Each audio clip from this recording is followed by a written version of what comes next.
주님 감사합니다. 이 오전에도 우리가 주님 앞에 나왔습니다. 우리가 지성소 안으로 들어가고 하나님의 보좌, 은혜의 보좌 앞으로 나아갑니다. 또한 지성소 안으로 나아갑니다. 우리가 제사장으로서 하나님이 갈망하고 원하시는 제사장들이 되기 원합니다. 왕인 제사장들, 제사장으로서 하나님을 섬기기 원합니다. 이 시간 또 제사장에 대하여 더 보여주시고 큰 대제사장이신 신실하시고 긍휼이 많으시고 무한히 대제사장이신 아버지도 없고 어머니도 없고 족보도 없으신 대제사장, 우리를 위하여 중보 기도하시는 대제사장, 끝까지 우리를 구원하시는 대제사장을 보기를 원합니다. 또한 우리가 굳게 붙잡기를 원합니다. 주님, 우리를 얻어주소서. 이 오전 시간을 주님께 드립니다. 아멘.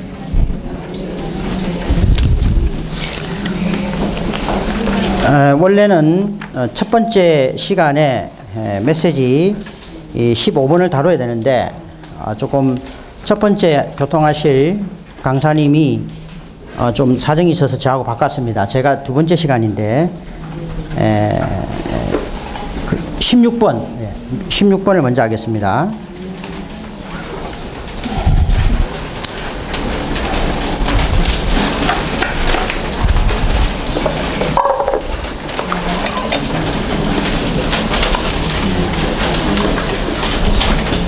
(16번) 들어가기 전에 그 개요를 조금 수정하겠습니다. 무한히 큰 왕인 제사장입니다.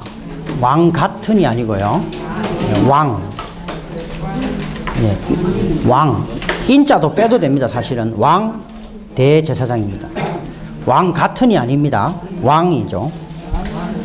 무한히 큰 왕인 대제사장, 사시고 능히 구원하시는 거룩한 대제사장. 로마서 1번도 좀 고치셔야 되겠죠.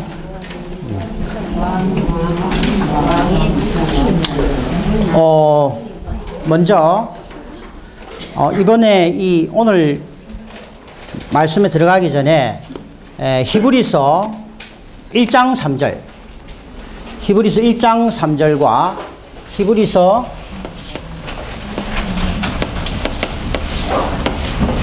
4장 14절을 한번 읽겠습니다. 히브리서 죄송합니다. 3장 1절.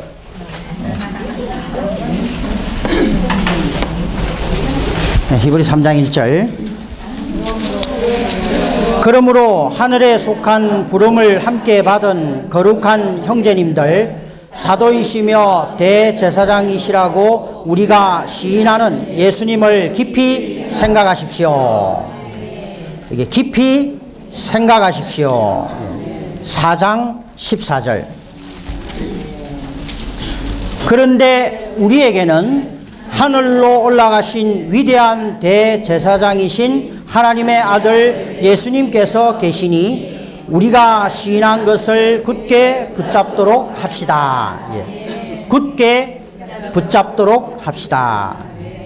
히브리인들은 이 히브리의 설을 받아보는 이 히브리의 믿는 이들에게는 이 대제사장이신 그리스도를 깊이 생각하고 굳게 붙잡을 필요가 있었습니다.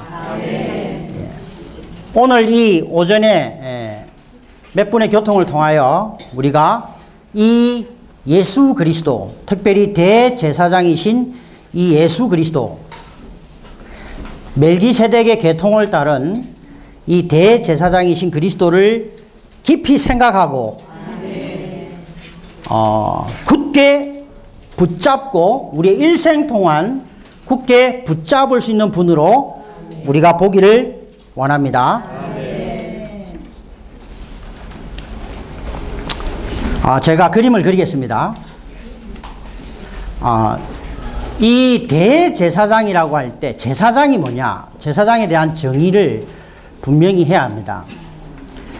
대제사장은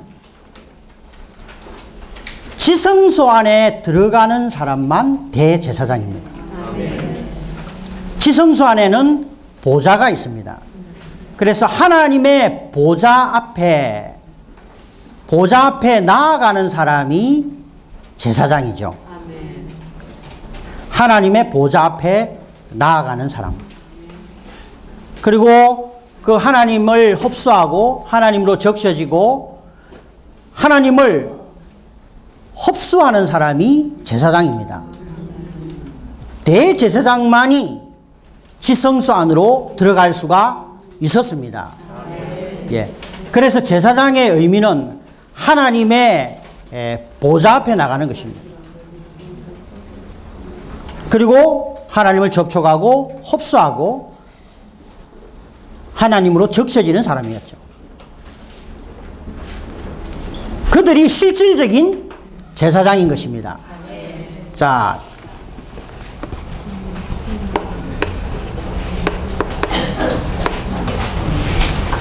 영원 과거에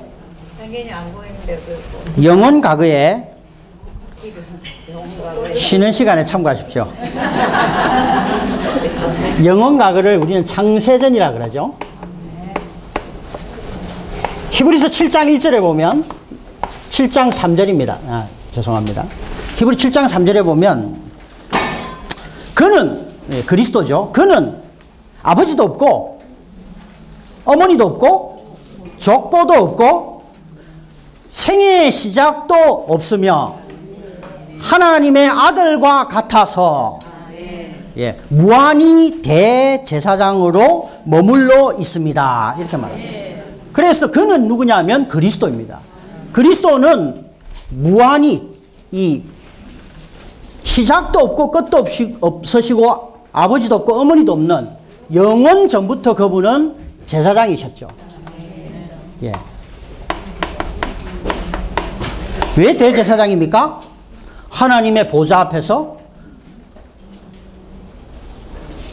하나님의 보좌 앞에 있고 하나님의 면전에 있는 거예요. 하나님과 교통하고 하나님과 하나 되고 그렇기 때문에 그분은 대제사장인 거죠. 무한이라는 말은 무한하다는 겁니다. 끝이 없는 거예요. 시간과 공간의 제한을 받지 않고 영원 과거부터 영원 미래까지 그분은 대제사장인 것입니다. 그리고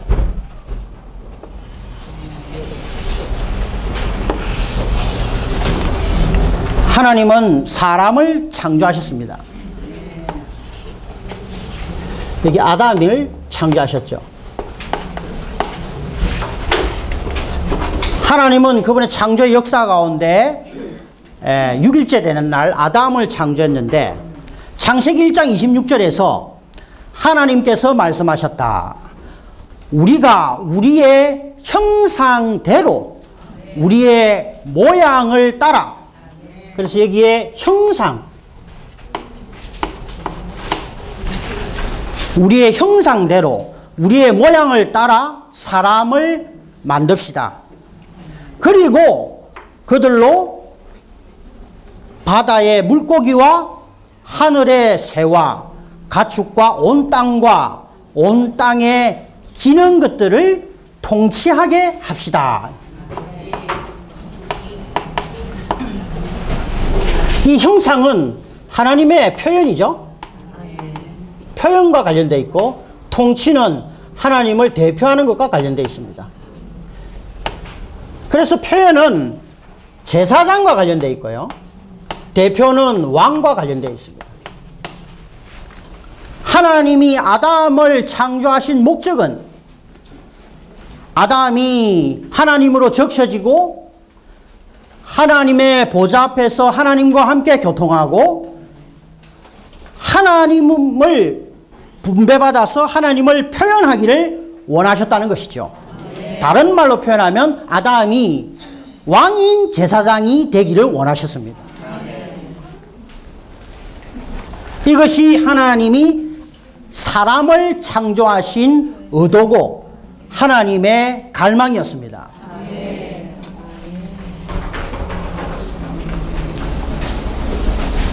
우리는 다시 영원 미래로 한번 가보죠. 영원 미래는 우리가 새하늘과 새 땅이라고 하잖아요. 새하늘, 새 땅. 새 땅. 한자로 하면 신천지입니다.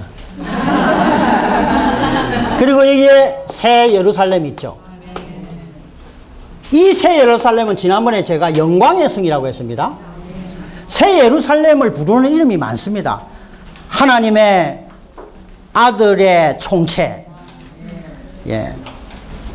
성경 안의 모든 계시의 집대성, 이 제목이 많습니다. 그 중에 하나가 새 예루살렘은 요한계시록 22장 3절과 5절을 볼 때 3절에서는 더 이상 저주가 없을 것이고 하나님과 어린 양의 보좌가 그 성 안에 있을 것이며 그 성의 노예들이 그분을 섬길 것이다. 여기에 섬긴다는 단어는 제사장으로서 섬기는 걸 말하는 겁니다. 보좌 앞에서 누가 섬깁니까? 구약의 보좌 앞에서 섬길 수 있는 사람, 지성소 안에 들어가는 사람밖에 없어요. 그래서 여기 이 새 예루살렘은 제사장들의 총체입니다. 그때는 새 예루살렘에 있는 모든 구속받은 이들이 하나님을 섬기는 자들이 될 것입니다. 계시록 22장 5절에서는 더 이상 빛이 밤이 없겠고 그들에게는 등불과 햇빛이 필요하지 않습니다. 왜냐하면 주 하나님께서 그들을 비추실 것이기 때문이다. 그들은 영원히 왕으로서 다스릴 것입니다. 여기에 제사장과 왕이 있죠. 하나님은 영원 과거에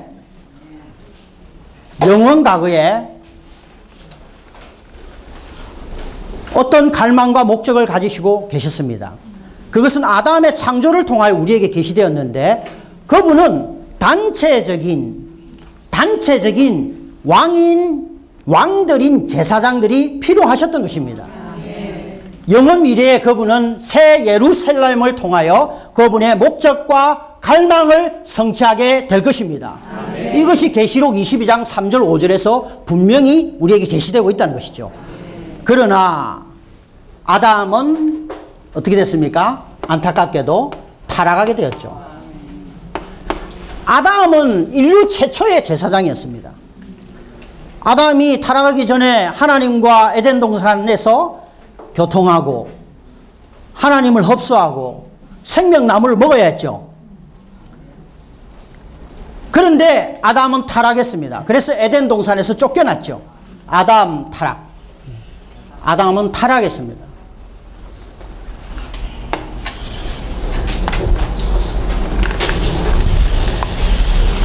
아담은 타락해서 저 지하로까지 내려갔죠. 로마서 5장 12절에 보면 이 아담의 타락함으로 두 가지의 큰 문제가 발생했습니다. 그러므로 한 사람을 통하여 죄가 세상에 들어왔고 죄를 통하여 죽음이 들어온 것 같이 아담이 타락함으로 우리 하나님과 우리 인류 사이에 두 가지 문제가 있는데 하나는 죄고 하나는 죽음이라는 거죠. 죽음. 죄와 죽음. 이 두 가지 문제가 생겼습니다.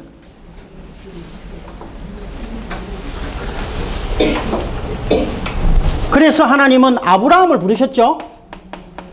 이게 율법 전시대죠. 율법 전시대. 아브라함을 또 부르셨지만 아브라함이 창세기 18장에 보면 읽어보신 분들은 아시겠지만 하나님과 교통합니다. 심지어 아브라함은 자기 조카 롯을 위해서 중보기도도 합니다. 그게 뭐예요? 제사장인 겁니다. 아브라함도 하나님 앞에 제사장이 되어야 했지만 아브라함도 하락하고 말았죠.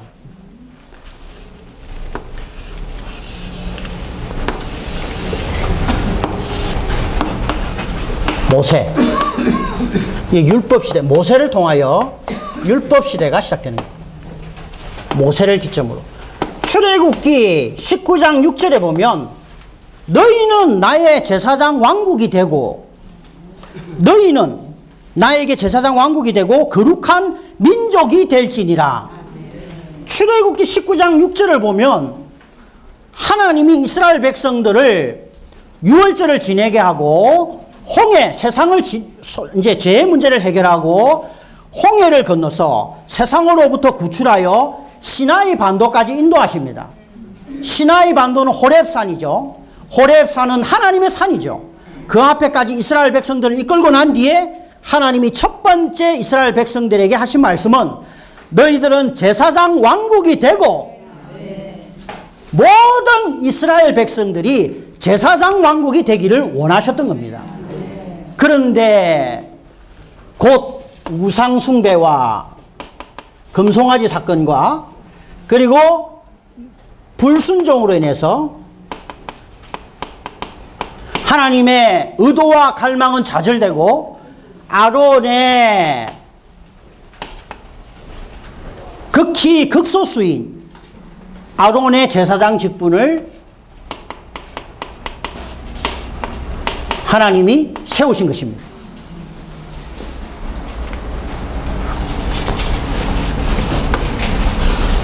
율법시대 다음에는 은혜시대, 이거를 교회시대라고 할 수도 있겠죠.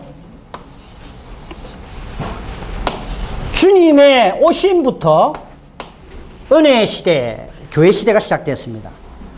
이 주님은 오늘 이 메시지의 내용이 주님에 관한 것인데 요한복음 1장 14절과 18절을 볼 때 말씀이 육체가 되어 우리 가운데 장막을 치심에 은혜와 실제가 충만하더라. 우리가 그의 영광을 보니 독생자의 영광이요. 사실 주 예수님은 하나님의 제사장인 것입니다. 제가 서론에서 말한 것처럼 제사장의 첫 번째는 하나님을 표현하는 것이죠. 영광이 뭡니까? 하나님이 표현된 것이 영광이라는 것이죠. 히브리서 7장 3절에 보면 이 그리스도는 신성의 방면에서 그분은 대제사장이십니다. 그는 아버지도 없고 그는 어머니도 없고 그는 족보도 없고 그는 생의 시작도 없고 하나님의 아들과 같아서 무한히 제사장으로 머물러 계십니다. 그런데 그것만 있는 것이 아니고 히브리서 6장 20절이 있다는 거죠. 히브리서 6장 20절. 선구자이신 예수님은 우리를 위하여 희장에 들어가심으로써 멜기세덱의 계통에 따라 영원한 대제사장이 되었습니다. 그리고 히브리서 5장 8절에서 10절을 읽어보면 그분은 아들이셨지만 고난을 받으심으로써 순종을 배우셨습니다. 그분께서 온전하게 되셨으므로 자기에게 순종하는 모든 사람에게 영원한 구원의 근원이 되셨으며 하나님께 멜기세덱의 계통에 따른 대제사장이라는 말씀을 들으셨습니다. 그분은 원래 제사장이셔요. 그러나 인성의 부분이 아직 고난을 통하여 온전케 되지 않으셨죠. 그래서 그분은 육체가 되셔서 이 땅에 오셔서 33년 반의 인생을 사시고 죽고 부활하실 때에 그분이 영광 안으로 들어가셨다고 하실 때 사실은 지성소 안으로 들어가신 것이고 은혜의 보좌 안으로 들어가신 거예요. 그러므로 그분은 그분의 인생의 부분까지 포함하여 그분은 대제사장, 멜기세덱의 계통에 따른 대제사장이다라는 것을 하나님께서 인정하신 것입니다. 아멘. 그리고 은혜의 시대가 시작되었죠. 베드로전서, 우리가 베드로전서 2장 5절과 9절을 보면 오늘날 교회는, 오늘날 구속받은 믿는 이들은 오늘날 유월절을 지내고 이집트에서 구출받고 호렙산으로 이끌림 받은 신약의 믿는 이들은요, 여러분 자신도 살아있는 돌들로서 영적인 집으로 건축되어 예수 그리스도를 통하여 하나님께서 기쁘시게 받으실 영적인 희생제물을 드리는 거룩한 제사장 체계가 됩니다. 예. 9절에서는 그러나 여러분은 선택받은 족속이요 왕같은이 아니고 왕들인 제사장 체계이며, 예, 왕같은이 아니에요. 그거는 짝퉁입니다. 왕같은이 아니고 왕들인 제사장이며 거룩한 나라이고 하나님의 소유가 된 백성입니다. 요한계시록 1장 5절과 5장 10절에 보면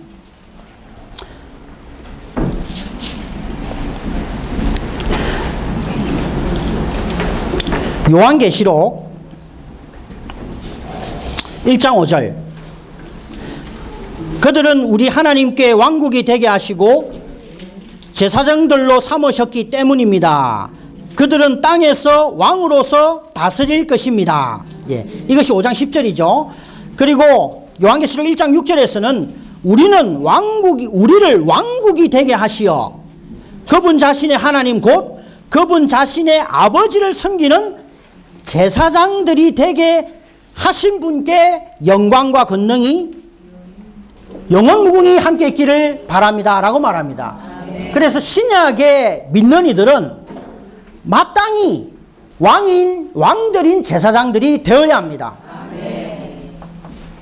그러나 교회는 하락하죠. 이스라엘 백성들이 우상 숭배와 불순종으로 하락했듯이 이 교회도 마땅히 하나님의 제사장, 왕들인 제사장이 되어야 하지만 하락하게 됩니다.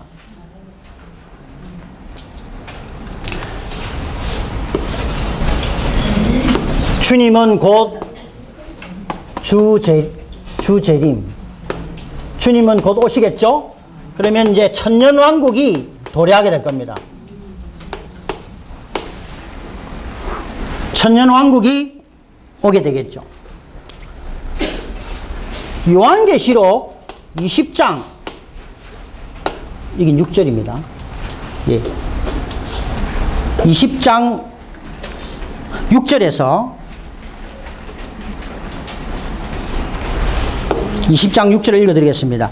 첫째 부활에 참여하는 사람들은 복이 있고 거룩합니다. 둘째 둘째 죽음은 그들을 다스리는 권세가 없습니다.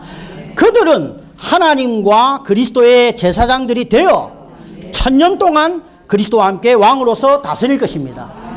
이 교회 시대 가운데 이 동그라미 안에 있는 왕들인 제사장의 실제를 가지고 하나님의 보좌 앞에서 지성소 안에 들어가서, 예, 그리고 영안에 사는, 그리고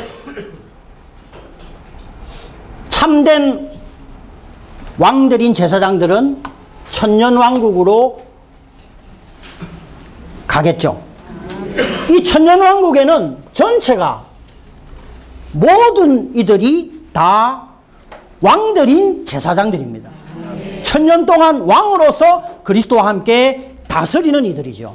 그러나 이 패배한 믿는 이들은 사실은 이게 크겠습니까? 이게 크겠습니까? 이건 극소수일 겁니다. 여기에 바깥 어두운 데서 훈련을 받겠죠? 마태복음 25장 30절 바깥 어두운 곳, 그래서 훈련을 받고 천년이 지난 뒤에 이들도 새 예루살렘에 참여하고 이들도 새 예루살렘에 참여합니다. 결국 오늘날 하락한 제사장의 어떤 표현도 우상 숭배하고 불순종하고 타락하고 하락한 이 대부분의 그리스도인들은 바깥 어두운 곳에서 천년 동안 훈련을 받고 난 뒤에 새 예루살렘에 참여하게 될 텐데 그때는 왕들인 제사장입니다. 영혼 가운데는 단체적인 왕들인 제사장들이 있습니다.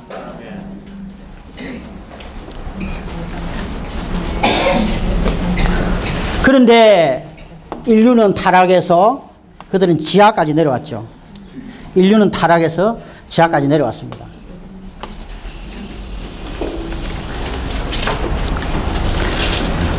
우리는 이 타락한 인류는 하나님 앞에 두 가지의 문제가 있다고 했습니다. 하나는 죄의 문제고 하나는 죽음의 문제예요.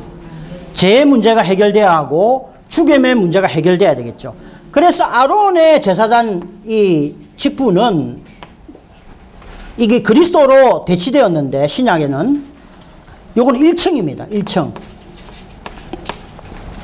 3층까지 있습니다. 1층. 아론의 제사장 직분은 죄의 문제를, 제물을 드리는 일입니다. 주로 제물을 드리죠. 왜? 히브리서 9장 13절. 왜 제물을 드리느냐? 이 사람이 죄의 문제가 있기 때문입니다. 아담의 타락으로 인하여 하나님 앞에 있는 죄의 문제를 처리하기 위해서, 죄를 처리하기 위해서. 히브리서 9장 13절에 그리고 염소와 송아지의 피가 아닌 그분 자신의 피를 통하여 한 번만에 영원히 지성소에 들어가시어 영원한 구속을 이루셨습니다. 아론의 제사장 직분은 1년에 한 번 들어갑니다. 그리고 들어가면 또 나와야 돼요. 죽으면 다음에는 못 들어갑니다. 그러나 그리스도는 영원히 단번에 들어가시고 거기에 머물러 계시고 영원히 살아계시고 단번에 들어가시고 한 번에 피 흘리심으로 죄의 문제를 해결한 것입니다.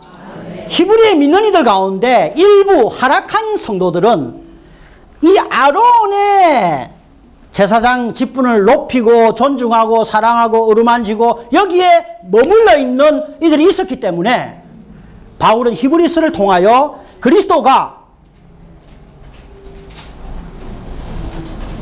이 아론의 제사장 직분보다 더 뛰어난 대제사장이심을 우리에게 말하고 있는 겁니다. 히브리서를 보면 1장, 2장은 주로 천사보다 뛰어나신 그리스도를 말하고 3장의 전반부는 모세보다 뛰어나심을 말합니다.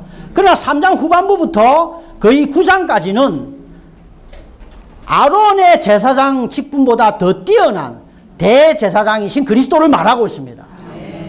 히브리서의 많은 부분이 이 대제사장이신 그리스도를 우리에게 말하고 있는 것이죠. 죄를 처리하는 거죠. 2층으로 올라가면 이 왕 같은 제사장 직분, 왕인, 죄송합니다. 왕은 이거는 지위의 문제이죠. 신분의 문제입니다. 신분. 신분. 지위가 아니고 신분이죠. 신분. 왕은 주로 뭘 하느냐 하면 공급을 합니다. 히브리서 7장을 자세히 읽어보면 전반부는 왕이신 제사장 직분을 말하고 후반부는 거룩한 제사장 직분을 말합니다. 주로 이것은 공급인데 히브리서 7장 1절 그리고 창세기 14장 18절 창세기 14장을 읽어보면 멜기세덱 살렘의 왕인 거기에 뭐라고 말하냐면 살렘의 왕 살렘의 왕 멜기세덱이 떡과 포도주를 가지고 나왔다. 그는 가장 높으신 하나님의 제사장이었다. 멜기세덱 앞에 살렘의 왕이라는 표현이 있습니다. 왕인 제사장이죠.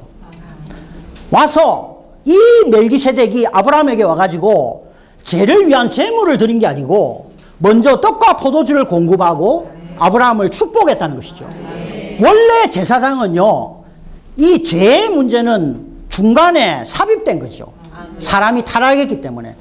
원래 이 제사장의 일에 제일 중요한 일 중에 하나는 공급하는 것입니다. 이 공급하는 것은 하나님의 목적을 성취하죠. 그래서 히브리서 7장 1절에서는 이 멜기세덱은 살렘의 왕이며 가장 높으신 하나님의 제사장입니다. 그는 여러 왕을 쳐서 죽이고 돌아오는 아브라함을 만나서 축복해 주었습니다. 이것이 2층입니다. 오늘날 많은 대부분의 허다한 그리스도인들은, 그리고 그리스도인 지도자들은 다 이 1층에 머물러 있어요. 우리가 죄를 지으면 대제사장이신 그리스도께 가서 죄를 자백하고 죄의 문제를 처리해서 구원을 얻고, 여기에 머물러 있다는 거죠. 2층으로 올라가지 않습니다. 성경은 우리에게 왕인 제사장 직분을 우리에게 말하고 있습니다. 이 공급은, 이러한 공급이 우리를 아담이 에덴 동산에서 선악의 지식의 나무를 먹기 전에 하나님과 교통하고 하나님으로 적셔지고 하나님을 분배받고 생명나무를 먹을 때 그는 하나님의 형상대로 창조된 그 의도와 목적을 따라서 하나님을 표현하는, 하나님을 표현하는 제사장이 되었을 겁니다.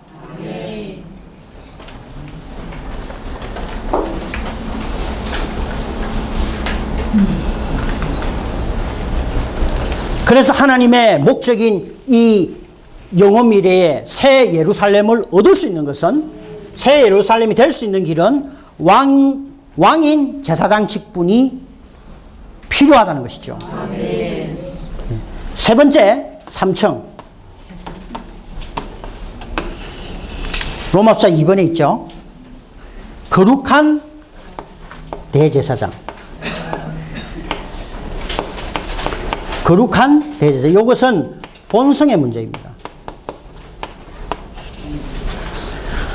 이 대제사장은요, 우리를 구원하는 겁니다. 끝까지 구원하는 거죠. 이게 히브리서 7장 25, 26절, 26절에 있습니다.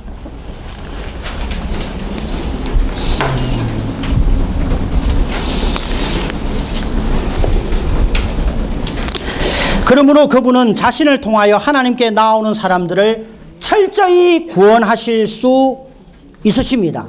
왜냐하면 그분은 항상 살아계셔서, 그분은 죽지 않는 분이죠. 아론의 제사장 책에는 1년에 5번 들어갈 수 있겠지만 그러나 죽게 되겠죠. 항상 살아계셔서 그들을 위하여 중보기도를 하시기 때문입니다. 이와 같이 거룩하시고 순결하시고 더럽혀지지 않으시고 죄인들과 구별되시고 하늘들보다 높아지신 대제사장은 우리에게 적합한 분이십니다. 이렇게 하는 이 구원은요, 이 구원은 죽음의 문제를 해결하죠. 이 타락한 사람의 두 가지 문제 중에 죽음의 문제를 해결합니다. 아론의 제사장 직분은 죽음의 문제를 해결할 수도 없어요. 자신의 문제도 해결할 수가 없습니다. 자기도 죽어야 됐기 때문에. 그리스도는 영원히 살아계시고요, 죽음을 초월하신 분입니다. 죽지 않으시는 분이죠. 무한히 대제사장이시고 살아계신 분이고, 이분은 죽음의 문제를 해결합니다. 심지어 죽음의 부산물들, 아침에 일어날 때 한탄, 로마서 8장 22절에 있는 탄식, 우울한 것, 좀 기분이 다운되는 것, 부정적인 것, 이런 모든 죽음의 부산물들까지도 이런 것에서 우리를 구원하실 수 있는 거룩한 대제사장이신 분이신 것입니다. 이것은요, 이것은 로마서와 연결되는데, 로마서 3장과 4장을 보면 여기에 의롭게 됨이 나오죠. 의롭게 됨. 의. 이것은 뭡니까? 로마서 2장과 3장 중반까지 있는 우리는 죄인임을 극명하게 바울이 드러내죠. 그리고는 난 뒤에 3장 4장에, 로마서 3장 4장에 우리의 죄로부터 우리가 의롭게 됨을 말하고 있는 겁니다. 그리고 로마서 6장 전반부와 8장 전반부에는 이 우리가 거룩해 됨을 말하고 있죠. 거기에 공급이 있습니다. 공급. 그리고 로마서 8장에 보면 특별히 8장 30절에 여기에 우리를 영광 안으로 이끄는 것이 있습니다.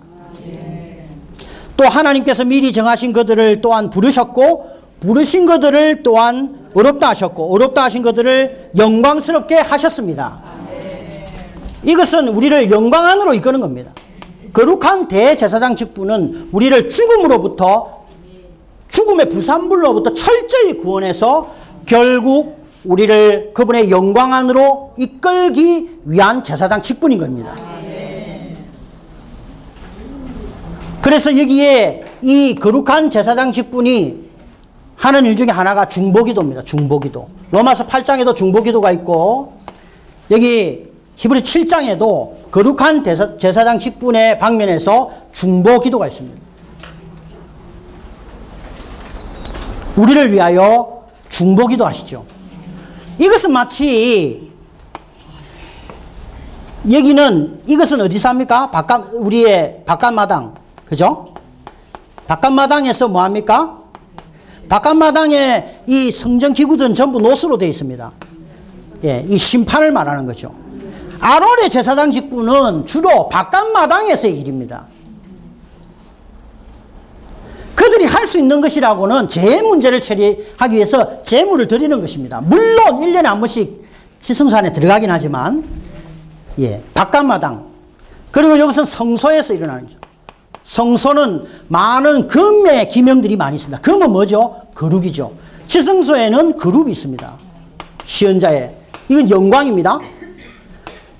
예. 여긴 금, 여긴 영광. 그래서 이게 성막을 그려보면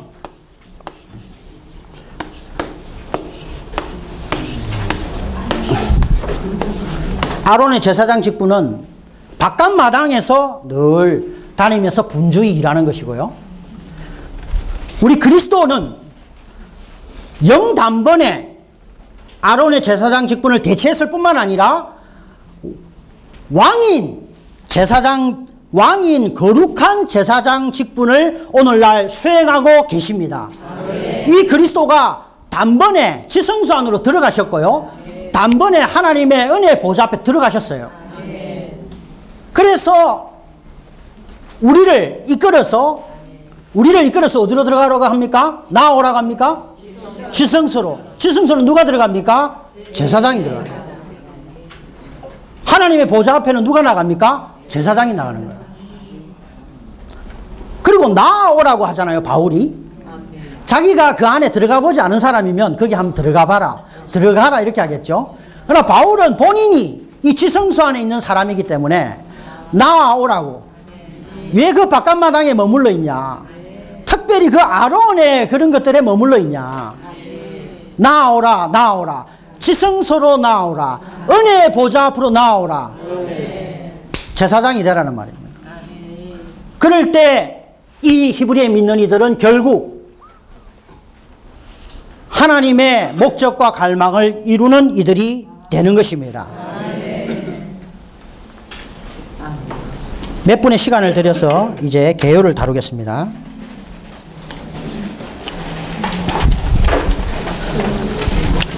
로마서 1번 무한히 큰 왕인 대제사장 A 왕같은 대제사장 왕인 대제사장 죄송합니다. 의의 왕 평안의 왕 왕의 지파로서 그리스도는 유다 지파죠. 레위의 지파가 아닙니다. 왕의 지파로부터 오셨죠. 4번 왕의 직분과 제사장 직분을 겸비함. 스가랴서 7장 스가랴서 6장 13절에서 왕의 직분과 제사장 직분이 겸비된 것은 하나님의 집의 건축을 위해서 결합된 것입니다. B번 무한히 이게 무한히 무한하다는 겁니다. 한계가 없다는 것이죠. 여기에 근거 구절이 바로 히브리서 7장 3절입니다. 아버지도 없고 어머니도 없습니다. 시작도 없고 족보도 없는 분이죠. 그래서 무한히 대제사장으로 머물러 계신 분입니다. 큰 이것은 회복력 성경에는 위대한 이래 되어 있습니다. 왜 크냐 하면 아브라함에게 11조를 받았죠. 높은 사람이 낮은 사람에게 받겠죠. 높은 사람이 또한 낮은 사람을 축복하겠죠. 2번 아브라함을 축복하셨고 아브라함보다 훨씬 오래전에 계셨기 때문에 그분은 위대한 대제사장이십니다. 로마장 2번 사시고 능히 구원하시는 거룩한 대제사장이십니다. A. 거룩한 대제사장 1. 제사장 직분의 전환. ABCD를 읽겠습니다. 아론의 계통에서 멜기세덱의 계통으로, 레위의 제사장 지파에서 유다의 왕의 지파로, 사람들에게서 하나님의 아들로, 율법의 전환도 필요함, 문자에 속한 율법에서 생명의 법으로, 약하고 무익한 계명에서 더 좋은 소망으로. 2번 하나님의 맏아들인 동시에 독생자인 분이 대제사장이 되심. 조금 전에 제가 언급했습니다. 그분은 히브리 7장 3절에서 근거해 볼 때 그분의 독생자의 신분에서는 그분은 대제사장이 맞습니다. 무한히 대제사장으로 머물러 계신 분입니다.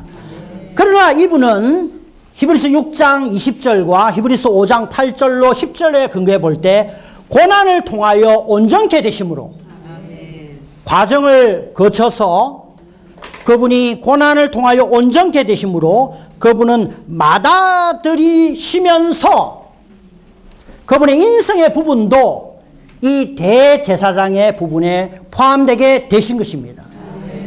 그분의 인성의 부분이 33년 반 동안 추위와 배고픔과 질고를 겪으셨기 때문에 우리를 충분히 체휼하시고 우리를 위해서 우리의 섬세하고 아주 깊은 부분까지도 우리의 어려움과 약함을 위하여 중보기도 하실 수 있는 자격을 갖추신 분입니다.